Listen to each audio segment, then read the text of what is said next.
सीधा जाएं, घूम जाएं, हमारी तरफ घूम जाएं, पंजे के बल आए, पंजे के बल, पंजा पूरा उठा करके आए बाबा, पूरा उठा कर, बहुत बढ़िया, आए आए हमारी तरफ आए, आते जाएं, आते जाएं, आते जाएं, आते जाएं, आते जाएं, बस घूम जाएं, एड़ी के बल जाएं, पीछे देखें, कोशिश करें, जितना हो पाए करें, नहीं होता बिल्कुल ना खड़े हो जाइए बस ना। हम जैसे बैठ गए उससे सहारे बैठे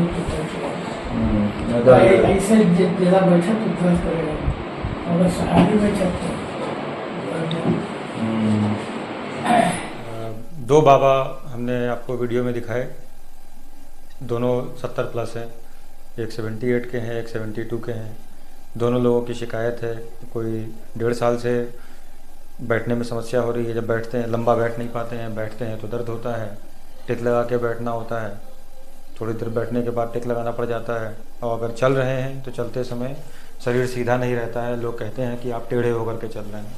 और ये चीज़ जो है 1.5 साल पहले तो बिल्कुल ठीक थे, 1.5 साल से समस्या है। जो दूसरे वाले बाबा हैं उनकी साल भर की समस्या है, वो भी जो है जब बैठते हैं तो प्रॉपर बैठ नहीं पाते हैं, टिक लगा करके बैठते हैं, उनकी भी सिमिलर कंप्लेंट है। बस प्रॉब्लम यही है कि लंबा बैठ नहीं पाते। क्या हुआ, एक जो है बताते हैं कि 4 साल पहले एक्सीडेंट हो गया था, एक्सीडेंट साइकिल से जा रहे थे, बाइक से एक्सीडेंट हो गया, उसके बाद से जो है इनको समस्या हो गई। दूसरे कोई ऐसी हिस्ट्री नहीं देते हैं। तो इस तरीके की जो चीज़ें मरीज़ कंप्लेन कर रहे हैं कि कमर में भीषण दर्द रहता है, और हम अगर जो है कमर के हिस्से को पीछे से दबाएं तो हमें जो है एक एरिया मिलता है जहाँ पे टेंडरनेस रहती है। दबाने के बाद उनको लगता है कि हाँ यहाँ पर दर्द है, अंदर कुछ है जिसकी वजह से परेशानी हो रही है। तो ये जो बीमारी है इसको हम लोग कंप्रेशन फ्रैक्चर बोलते हैं। कंप्रेशन फ्रैक्चर क्यों, मतलब कोई चोट नहीं लगी, कुछ हुआ नहीं, नॉर्मल सब कुछ लाइफ चल रही थी, बात ट्रिवियल फॉल हो गया, बाथरूम में फिसल गए, या जैसे पुरानी हम लोगों ने कविता सुनी है, दादाजी ने केला खाया, केला खा करके जब उस पर पैर पड़ा फिसल गए, उतने ही फिसलने में दादाजी की कमर में दर्द पैदा हो गया। क्यों? क्योंकि जो है जो हड्डी थी वो हड्डी अब अपने शरीर के वेट को बर्दाश्त नहीं कर पा रही है।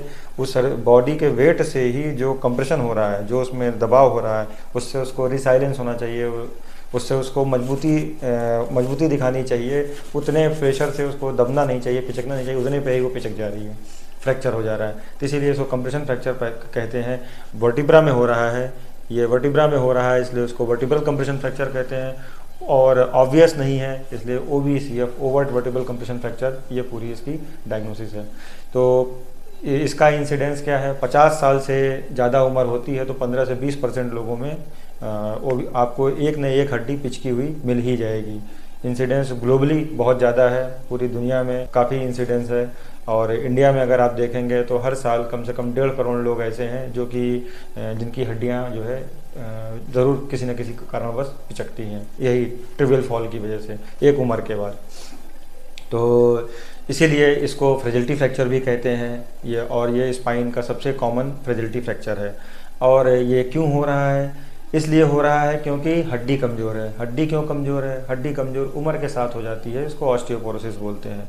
तो बुढ़ा जैसे जैसे उम्र बीतती है, उम्र बीतने के बाद हड्डी की डेंसिटी कम होती है, डेंसिटी कम होने की वजह से हड्डी खोखली हो जाती है। और वो खोखली हड्डी जैसे लकड़ी जिसमें दीमक लग गया हो, वही हड्डी जो कि मजबूत थी अब वो ब्रेड के टुकड़े की तरह कंपल्ड हो गई, वो दीमक लगी हुई लकड़ी की तरह हो गई है। और बाहर से चार दीवारी तो मेंटेन है, लेकिन अंदर हड्डी में दम नहीं रह गया, क्वालिटी नहीं रह गई, इतना जो है कम उसकी ताकत रह गई है कि अगर हल्का सा भी बॉडी वेट से ही वो हड्डी पिचक जा रही है।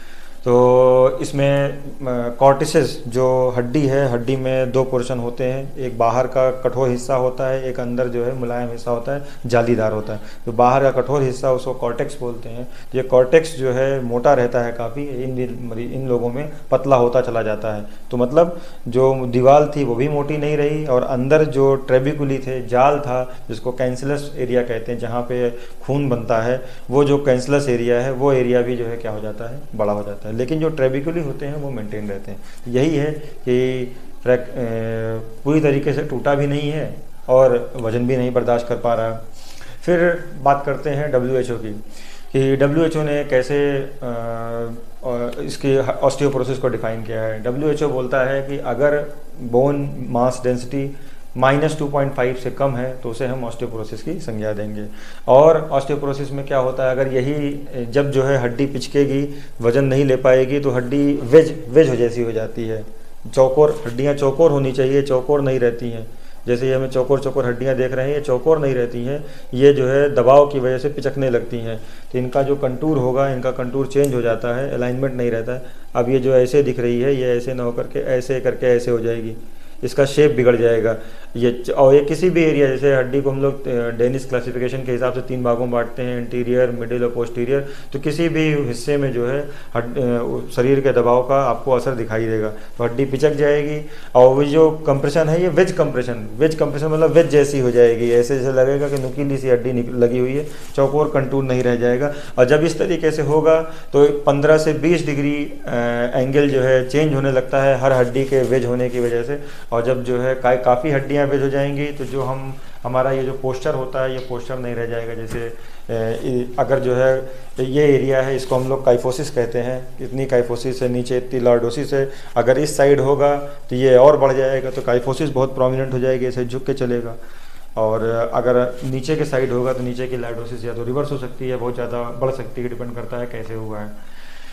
और ये जो काइफोसिस बढ़ी है, इससे क्या होगा, इससे लंग पे बहुत प्रभाव पड़ता है। जो फेफड़े होते हैं, उनके जो फूलने की प्रक्रिया है, उनको जो स्पेस मिलती है इस पोस्चर पे फूलने के लिए, वो फूलने की स्पेस उनको नहीं मिल पाती है जब जो है हड्डियों के पिचकने की वजह से बॉडी आगे की तरफ झुक जाती है। तो इसलिए लंग का फंक्शन जो है, जो पल्मोनरी फंक्शन होता है, वो कॉम्प्रोमाइज़ होता है। फिर बात करते हैं हम लोग जो है ऑस्टियोपोरोसिस और बीएमडी, क्योंकि ऑस्टियोपोरोसिस का पैमाना, नापने का पैमाना ही बीएमडी है, बोन मास डेंसिटी। तो बोन मास डेंसिटी क्या है? बोन मास डेंसिटी मीन्स हड्डी का घनत्व क्या है, हड्डी कितनी कठोर बनी है। तो जो हड्डी के बनने की प्रक्रिया, बचपन से हड्डी बनना शुरू होती है, प्यूबर्टी पे बोन मास डेंसिटी बढ़ती चली जाती है और एक टाइम पे मैक्सिमम होती है, जो कि सेकेंड डिकेड ऑफ लाइफ है। मतलब जब हम जो है 20 साल के हो रहे होते हैं, तो 20 से 25 साल का जो ड्यूरेशन है, वो ऐसा टाइम है जिस समय हमारी हड्डी सबसे मजबूत होती है। उसके पहले भी कमज़ोर थी और उसके बाद हड्डी का पतन, हड्डी का ह्रास होना शुरू हो जाता है, हड्डी की डेंसिटी कम होना शुरू हो जाती है। तो यही रीज़न है कि उस समय अगर हमारा जीन अच्छा है, हमारा न्यूट्रिशन अच्छा है, हमारा खान पान अच्छा है, हमारे हार्मोन ठीक का लेवल ठीक है, सारी चीज़ें जो है अगर हमें फेवर कर रही हैं और उसके साथ हम एक्सरसाइज कर रहे हैं, शरीर को मजबूत कर रहे हैं, हैवी ट्रेनिंग रेजिस्टेंस ट्रेनिंग कर रहे हैं, तो हड्डी पे लगातार प्रेशर आ रहा है, दबाव आ रहा है, तो हड्डी जो बनेगी वो बहुत मजबूत बनेगी। और ये बनी हुई मजबूत हड्डी हमको लंबा चलाएगी। जितना अच्छा हमारा इस स्टेज पे बीएमडी होगा, जितनी अच्छी हड्डी की नींव बनेगी, जितना ताकतवर बनेगा, ये हमें ऑस्टियोपोरोसिस के होने की उम्र के साथ होने की संभावना को कम करता चला जाएगा। और उसी के साथ साथ जो वर्टिब्रल कंप्रेशन फ्रैक्चर या कोई भी ट्रिवियल फॉल की वजह से जो फ्रैक्चर होते हैं, उन फ्रैक्चर के होने की संभावना बहुत कम होती जाएगी। तो यही रीज़न है कि हमें उस समय अपनी नींव बनाने पे बहुत ध्यान देना है। भी बिल्कुल वैसे ही जैसे जब घर बन रहा होता है, घर बनने पे राम मंदिर जैसे बन के तैयार हुआ, उस पर 15 मीटर मोटी आरसीसी की लेयर बनाई गई। तो जो 15 मीटर के थिक जो आरसीसी का फाउंडेशन तैयार किया, यही उसे 1000 साल खड़े होने की, 1000 साल तक ऐसे ही रेजिस्ट रहने की, सतत जो है परसिस्ट करने की उसको ताकत देता है। जो हमारी लाइफ स्टाइल है, अगर हम लोग स्मोकिंग या अल्कोहल ये सब कुछ लेते हैं, तो ये सब जो है हमारी हड्डी की डेंसिटी को प्रभावित करता है, उससे हड्डी कमज़ोर हो जाती है। और जितना हमारा बीएमडी का पीक होगा, जितना ज़्यादा पीक जाएगा 20 साल की उम्र में, उतना कम ऑस्टियोपोरोसिस का रिस्क होगा। इसीलिए हमें अपनी बीएमडी के पीक लेवल को अचीव करने के टाइम पे बहुत ध्यान देना है। फिर अब आते हैं clinical feature. Vertebral compression fracture का मरीज़ हमारे पास क्या कंप्लेन लेकर के आएगा? मरीज़ हमारे पास आता है तो कहता है कि ये हमें बहुत ही सीवियर बैक पेन हो रहा है, बैठने पे हम बैठ नहीं पा रहे हैं, लेटे मोस्टली मरीज़ लेटे हुए आते हैं, या बैठ के आ रहे हैं तो सर मैं 5 मिनट 10 मिनट या 1 घंटा, इससे ज़्यादा मैं नहीं बैठ पाता हूँ, मुझे 15-20 मिनट के बाद समस्या होने लगती है, मुझे लगता है कि नहीं पीठ में दर्द है और मुझे टेक लगाना पड़ता है। और इस तरीके की कंप्लेन करते हैं। और जो उनका पोस्चर उनका गड़बड़ होगा, जब वो चल रहे होंगे तो जो हड्डी पिचकी हुई है, उस पिचकी हुई हड्डी पे चूँकि सूजन होगी तो उस पर जो है ये जोड़ नहीं देना चाहते हैं। जोड़ न देने की वजह से बॉडी अडॉप्ट करती है और स्पाइन को इस तरीके से टेढ़ा कर लेती है, तो इसको एडाप्टिव स्कोलियोसिस बोलते हैं। तो जब मरीज चल रहा होता है, जैसा कि वीडियो में हमने देखा, जब मरीज चल रहा है, चलते समय शरीर शरीर टेढ़ा है, तो उसके जब हम एक्सरे कराते हैं, एक्सरे में भी स्पाइन टेढ़ा आता है। टेढ़ा क्यों आता है? क्योंकि जो हड्डी पिचकी हुई है उस पर वो लोड ही नहीं देना चाहता है। लोड न देने की वजह से जो बॉडी का सेंटर ऑफ मास है उसको वो डाइवर्ट कर रहा है उस हड्डी से। तो बिल्कुल, और इसके साथ साथ क्या होगा, इसके साथ साथ जब हड्डियाँ पिचकेंगी तो हड्डी जो हमारी शरीर का ढांचा है वही हमारी हाइट निर्धारित करता है। अगर हड्डी पिचकेगी तो ऑब्वियस सी बात है कि हमारी हाइट में भी कटौती आएगी, हमारी जो लंबाई होगी वो भी जो है कम हो जाएगी। तो अगर जो है बोन मास का लॉस होगा तो हमें उससे हमारे स्पाइन कमज़ोर होंगे, बॉडी का वेट नहीं लेंगे, बहुत सीवियर बैक पेन होगा और हाइट भी कम होगी। अब बात आती है कि इसमें हम लोग क्या क्या वर्कअप कराएं, क्या इन्वेस्टिगेशन कराएं जिससे हम लोग बीमारी को पकड़ पाएँ।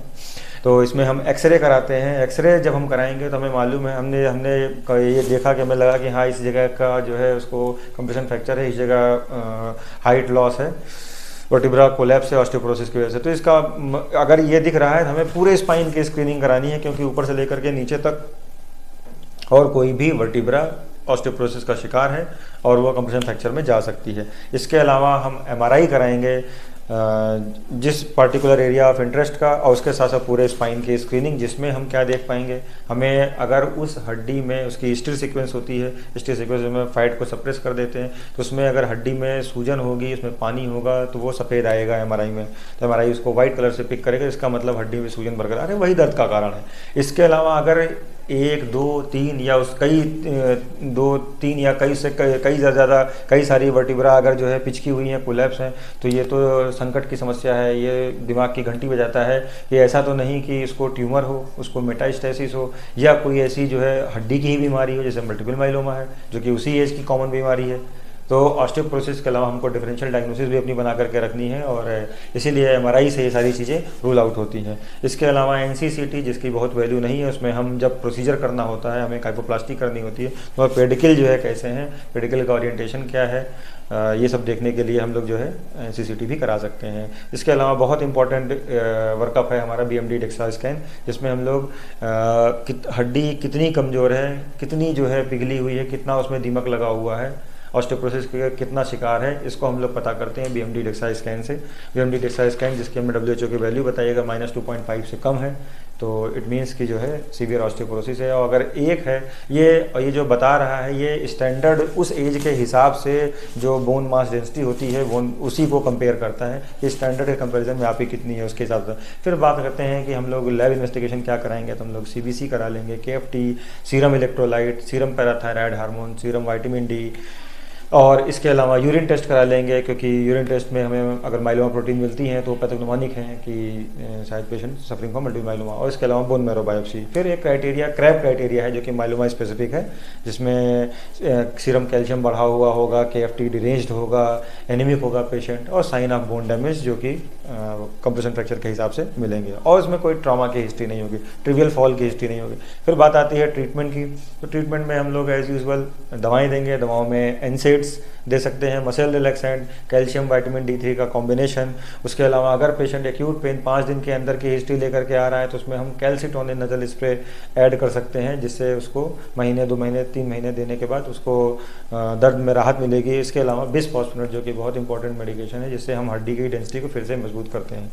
और ब्रेस देंगे मरीज़ को, ब्रेस जो है पूरा नीचे से लेकर के ऊपर तक जो डॉर्सल लंबर ब्रेस है वो देंगे, और उसके अलावा उसको रेस्ट एडवाइस करेंगे क्योंकि एक हड्डी पिचकी है, दूसरी हड्डी के पिचकने का 20% रिस्क होता है। फिर बात आती है कि इसमें क्या इंटरवेंशन किया जाए, जब पेन फिजिशियन इसमें क्या इंटरवेंशन कर सकते हैं, मरीज़ को पहले जल्दी से जल्दी कैसे रिहेबिलिटेट करा सकते हैं, कैसे जल्दी से जल्दी मोबिलाइज करा सकते हैं, उसकी सिटिंग को इम्प्रूव कर सकते हैं, उसकी हाइट को रिस्टोर कर सकते हैं, उसकी स्पाइन को स्ट्रेंथन कर सकते हैं। तो इसके लिए जो मिनिमली इन्वेजिव प्रोसीजर है उसको काइफोप्लास्टी या वर्टिगोप्लास्टी बोलते हैं। वर्टिगोप्लास्टी पुराना टर्म है और काइफोप्लास्टी नया टर्म है। काइफोप्लास्टी तब आया जब हमारे पास बैलून इन्फ्लेशन डिवाइसेज आई, जिससे हम लोग जो बोन है, बोन के अंदर बैलून डालते हैं, डाल करके उसको इन्फ्लेट करते हैं, इन्फ्लेट करके फिर वहाँ पे जगह क्रिएट करके फिर सीमेंट भरते हैं। तो इस तरीके से वर्टिगोप्लास्टी पुराना कॉन्सेप्ट, काइफोप्लास्टी नया कॉन्सेप्ट। ये क्या है, परक्यूटेनियस इंटरवेंशन है, मीन्स हमें इसमें कोई चीरा टाका नहीं लगाना, सिर्फ और सिर्फ जो वर्टिगोप्लास्टी नीडल है उसके जाने की जो जगह है वो जगह बनानी पड़ती है, बस बहुत ही माइनस है, 2 से 3 mm का, बिना चीरा बिना टाके का इलाज। और इसका फ़ायदा क्या है, इससे हम उसकी हाइट को रिस्टोर कर सकते हैं, उसको पेन फ्री कर सकते हैं, उसकी स्कॉलियोसिस रिवर्स हो सकती है, उसका स्पाइन स्टेबलाइज हो जाएगा, वर्टिबल कंप्रेशन खत्म हो जाएगा। और जो अफेक्टेड वर्टिब्रा का जो एंगल में कमी आई थी उस एंगल को हम लोग फिर से नॉर्मल कर लेंगे। इसको हम लोग कॉप्स एंगल बोलते हैं।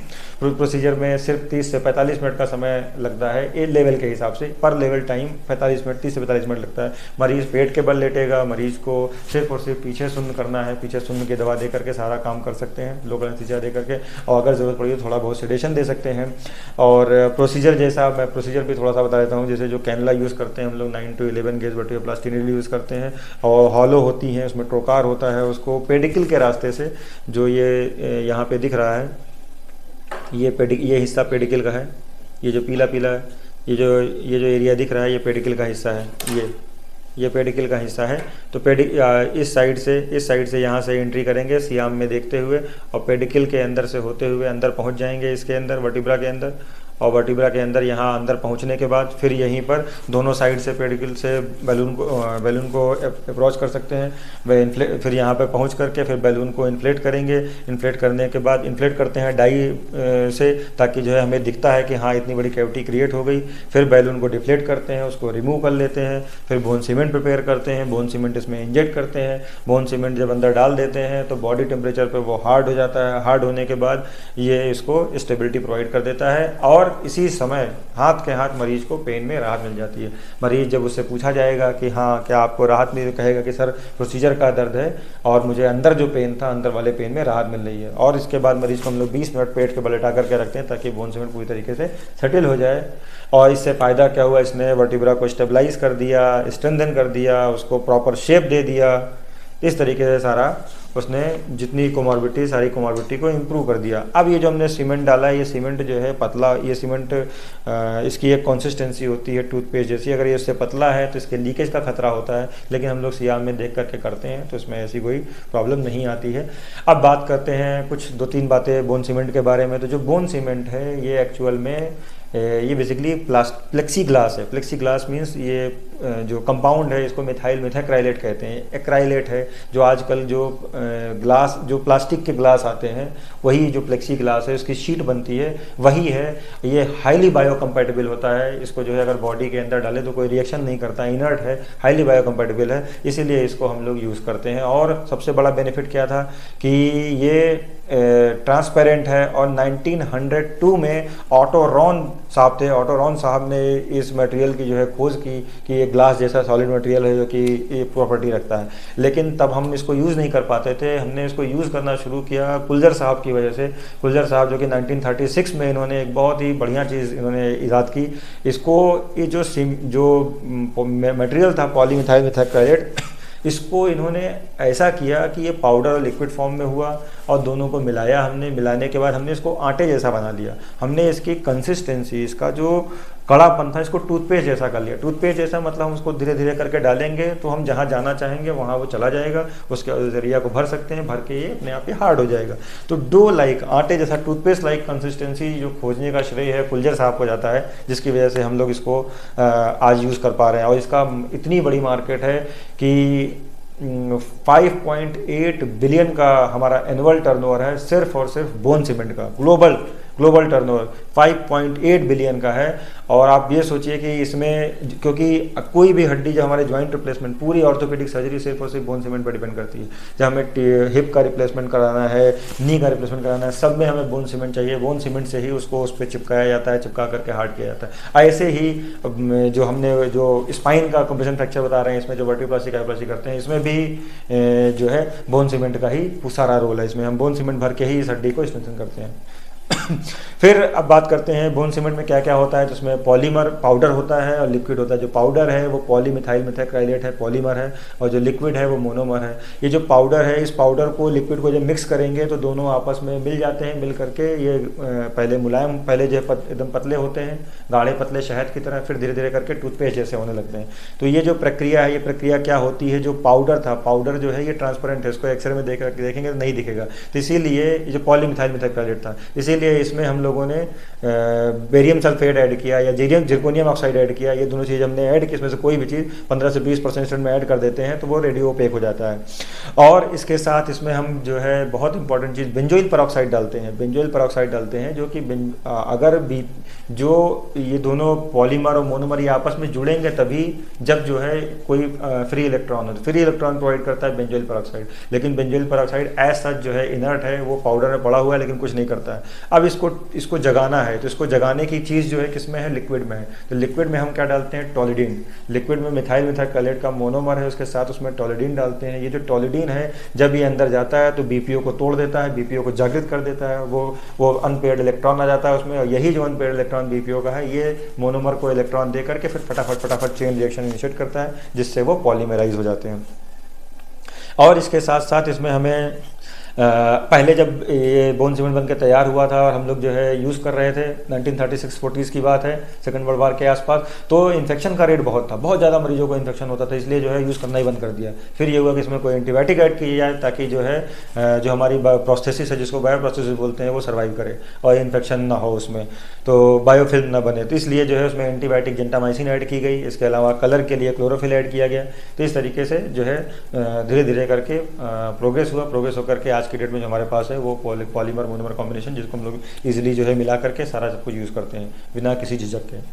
और जो लिक्विड है, लिक्विड में एक बात और, लिक्विड जो है ऐसे रखा है, मिथाइल मिथाइलकलेट मोनोमर है, वो अपने आप पॉलीमराइज कर सकता है, ना करे इसलिए उसमें स्टेबलाइजिंग प्रोडक्ट डालते हैं जिसको हाइड्रोक्विनोन बोलते हैं। तो ये सब बना बनाया आता है, तो मैं केमिकल चीज़ें बस बता रहा हूँ, ये चीज़ें जो है की नहीं जाती, सब कुछ बना बनाया आता है। और जो ये दोनों को मिलाने के बाद जो है अब उसको टच करेंगे तो मालूम चलेगा गर्म है, बॉडी के अंदर जा करके और बॉडी की हीट मिलती है। तो जब ये एक्सोथर्मिक रिएक्शन होती है ये 70 से लेकर के 120 डिग्री सेंटीग्रेड तक का टेम्परेचर क्रिएट करता है। और ये जो टेम्परेचर, इतना टेम्परेचर पे अगर बोन को 50 डिग्री सेंटीग्रेड टेम्परेचर पे 1 मिनट तक रखा जाए तो बोन की नेक्रोसिस हो जाती है। तो ये हड्डी में जो थर्मल नेक्रोसिस भी कराता है और जो नर्व्स होती हैं, नर्व सेंसरी नर्व्स का एवोल्यूशन कराता है, क्योंकि सब नर्व्स के बारे में लोग जानते हैं कि अगर जो है 45 डिग्री सेंटीग्रेड पे आधे घंटे रखेंगे तो वो डिनेचर हो जाएंगी, और अगर उसको 80 डिग्री सेंटीग्रेड पे 90 सेकंड तक रखेंगे तो वो डिनेचर हो जाएंगे। तो ये तो 70 से 120 डिग्री सेंटीग्रेड का टेम्परेचर ले जा रहा है। तो इसलिए जो साइनोवर्टिब्रल नर्व होती हैं, नर्व को भी डिनर्वेट कर देता, को जो है एबलेट कर देता है, जिसकी वजह से पेशेंट को पेन फ्री का एहसास होता है। अब जो हम लोग मिक्स करते हैं तो मिक्स करने के बाद 3 तरीके की फेज़ आती है। पहला मिक्सिंग फेज़, मिक्सिंग फेज़ मतलब जो लिक्विड से शहद से टूथपेस्ट बदला, तो ये वेटिंग फेज़। अब जब टूथपेस्ट बन गया तो अब इसको हम इसकी फिलिंग स्टार्ट करते हैं, इसको जो है बॉडी ऑफ वर्टिब्रा के अंदर भरना शुरू करते हैं जो हमने वॉइड बनाया था। तो उसको जो है एप्लीकेशन फेज़ में हमने भर दिया। उसके बाद अब बस मरीज को 20 मिनट तक पेट को उल्टा करके रखें तो उसमें हार्ड हो जाएगा, तो एडजस्टिंग या हार्डनिंग फेज़। और इन सब का इतना सब कुछ करने का फ़ायदा क्या हुआ कि मरीज़ को हम लोग 2 से 3 हफ्ते में ये प्रोसीजर करके ऑफ पेन किलर कर देते हैं। 65% पेशेंटों को जो है बहुत अच्छी राहत मिल जाती है। तो बहुत ही रिवार्डिंग प्रोसीजर है। और ये जो इस प्रोसीजर के पहले जो ट्रीटमेंट था कि मरीज़ को 6 महीने तक बेड रेस्ट पे रखो, 6 महीने तक, क्योंकि हड्डी गली हुई है, पहले इम्प्लांट्स लगते थे, तो अगर गली हुई हड्डी है, ऊपर नीचे भी हड्डियाँ गली हुई हैं, एक कंप्रेशन फ्रैक्चर हो गया तो इम्प्लांट को होल्ड नहीं करेगी, तो इम्प्लांट होल्ड नहीं करेगी, तो पहले मरीज को लिटाओ, उसको बिस्फॉस्फोनेट और सारी चीज़ें ऐसी दो जिससे हड्डी मजबूत हो। जब हड्डी मजबूत हो जाए, इम्प्लांट होल्ड करने की कैपेबिलिटी उसमें आ जाए, तब जो है प्रोसीजर करो। एक ये था। दूसरा ये कि 6 महीने लिटा के रखो, हड्डी अपने आप हील हो जाएगी, अपने आप उनमें सबसाइड कर जाएगा। हाइट वाइट का तो जो है कोई इशू था नहीं, बस ये कि पेन सबसाइड कर जाए तो मरीज अपना काम करने लगेगा।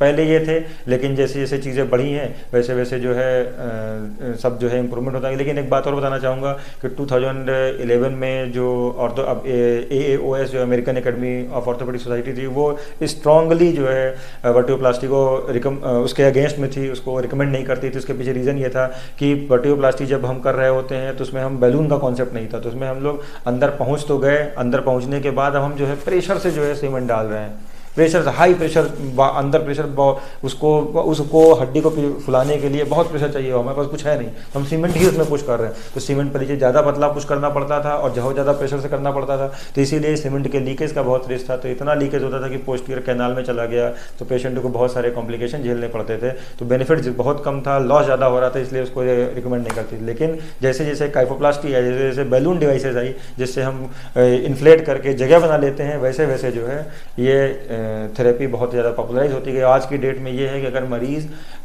लेस देन 4 वीक्स में आ रहा है और उसने 15 दिन या जो है अपना मेडिकेशन ले रखा है, मेडिकेशन ने स्टार्ट किया, उसके बाद उसको अगर बेनिफिट नहीं हो रहा है तो we can go for kyphoplasty at that stage also, that is called PBP, percutaneous balloon kyphoplasty, at that stage also, जिससे उसको जो है डेफिनेटली बहुत अच्छा बेनिफिट मिलेगा। और ये हर एज में रिकमेंडेड है। कोई भी जो है आपको चाहे जितनी कोमॉर्बिडिटी हो, लेकिन इसको हम कर सकते हैं क्योंकि हमें पे जो प्रोसीजर है उसमें बहुत ज़्यादा जो है जनरल एनेस्थीसिया की ज़रूरत नहीं है। और इसके साथ साथ अगर एक हड्डी में वर्टिब्रा का फ्रैक्चर है तो आगे की ऊपर नीचे की हड्डियों में कंप्रेशन फ्रैक्चर होने का 20% से ज़्यादा रिस्क होता है। इसलिए हमें एज ए पेन फिजिशियन न सिर्फ हड्डी को मजबूत करना है, बल्कि उसके आगे उन ऊपर नीचे की हड्डियों को भी उनका ध्यान देना है, उनको भी मजबूती प्रोवाइड करनी है, ताकि जो है ये फ्यूचर में ना टूटे। क्योंकि सिर्फ और सिर्फ स्पाइन का फ्रैक्चर नहीं, नेक ऑफ फीमर फ्रैक्चर भी होता है, रेडियल बोन का भी फ्रैक्चर होता है, जो कि इसमें बहुत कॉमन है। क्योंकि सिर्फ एक जगह की हड्डी नहीं कमज़ोर होगी, सारी हड्डियाँ ग्लोबल कमज़ोर होंगी, हर जगह ऑस्टियोपोरोसिस चल रही है। तो इसलिए इसमें दवाएँ दी जाती हैं, कुछ जो है इंजेक्शंस या मेडिसिन चलती हैं जो कि जो है लंबे समय तक हड्डी को मजबूत करने में सफल साबित होते हैं, जिससे मरीज़ के जो ऑस्टियोपोरोटिक कंप्रेशन फ्रैक्चर के जो इंसिडेंसेस हैं उनको जो है कम किया सकता है।